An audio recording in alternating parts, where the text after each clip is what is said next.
Halo guys, assalamualaikum warahmatullahi wabarakatuh. Jumpa lagi bersama saya di sini, channel Tukang Sare ya. Jadi di video kali ini saya akan merekomendasikan satu botol cairan bahan tubeless yang lumayan cukup murah guys.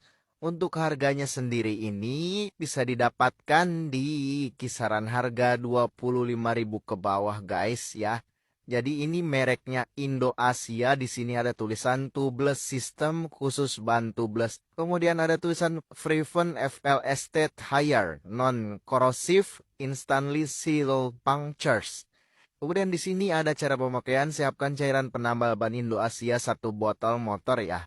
Kemudian lepasan katup atau pentil ya. Kemudian bolak-balik dikocok-kocok dulu sampai rata guys. Kemudian pakai selang, di sini ada selangnya nih, udah didapat selang di sini.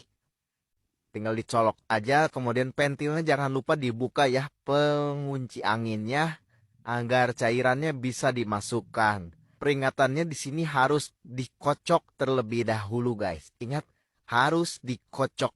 Kalau kalian berminat, yuk silahkan di order aja, link pembelian ada di deskripsi video atau di keranjang kuning guys.